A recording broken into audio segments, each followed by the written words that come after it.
Hi, I'm also trying to not faint. My name is Hines. I'm from the University of Wisconsin-Madison, a project called the Wildlife Data Integration Network. Roll it. So as you're all aware, emerging infectious diseases are a continuing concern, and wildlife play an important role in this kind of triangle.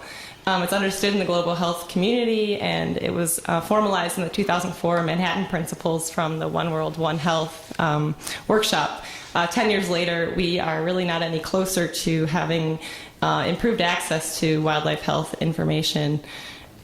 And these aren't moving automatically. So researchers, policymakers, wildlife managers, agencies, and so on all agree there is this critical need for this timely information. It basically to capture the duration, the geographic extent of events, to keep a finger on the pulse of emerging diseases. The biggest challenge is that the capacities of wildlife health programs across the country are incredibly varied. A lot of people still use paper forms, faxing things, and don't have the same capacity. Historic surveillance also tends to be reactive rather than proactive, and oftentimes focus on a disease of the moment or a trend. And even groups that are able to get funding for a more collaborative solution are often find it difficult to sustain funding, as someone else mentioned. So we believe that we need to move towards a more proactive approach that would be of value not only to the wildlife health community for better management and response to disease, but also to fill that One Health triangle to support public health and domestic animal health researchers who are interested in this One Health concept. And due to the desire for this timely information, our project looks at using unstructured information from the news, from social media, and also from citizen scientists to, like someone else mentioned, augment and kind of complement traditional systems that are pretty slow to share information. We propose just to integrate the basic information across these channels, essentially the basic epidemiological information that's useful, and then access through a link to the basic source information where more details can be found. One novel system that we have put together is the Wildlife Health Event Reporter, an online system that anyone can use to report incidents of dead or sick wildlife. We target outreach at data producers and consumers, citizen scientists, professionals, rehabbers, etc.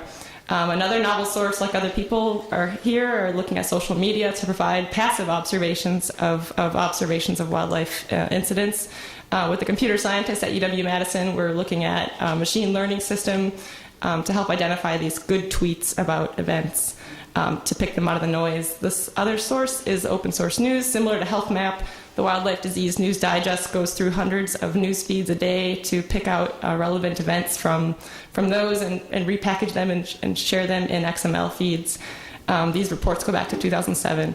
We also have a bulk data upload tool that will help to capture some of this historic data that is in these offline systems or traditional systems, and essentially grab just those basic event information. We can also link directly to XML feeds from the WARE system to pull in on a daily basis new events that are reported through these other systems, such as HealthMap's Outbreaks Near Me application, and another tool we work on called CNET. All these various sources that are standardized and joined together, we then share openly. We're looking to provide this information broadly to pull into other people's systems and provide this more unified and timely view of wildlife health. Like I said, we want it to be all public, so all these channels are available in XML-based web services. And we'd like to get them out there into the community. We also provide email alerts and RSS feeds so people can integrate them easily. Support for our work in the wildlife health community is really growing. We have a lot of people who are eager to access and use this information to complement the traditional knowledge that they have, such as the Fish and Wildlife Service, the USGS, when they're doing things like pre-construction kind of surveys for wind turbines, or oil spill response, to understand kind of that baseline or try to capture that baseline information. Other nonprofits use a lot of our tools for data management on their own, and some agencies, state and federal, are also interested in using these for data management and awareness with their professional users within their agencies and with volunteer monitors. So we really, just like the person before me, we can't achieve this on our own. We're really looking for other people in the public health realm to be a partner to help us evaluate these novel information channels. So thank you very much.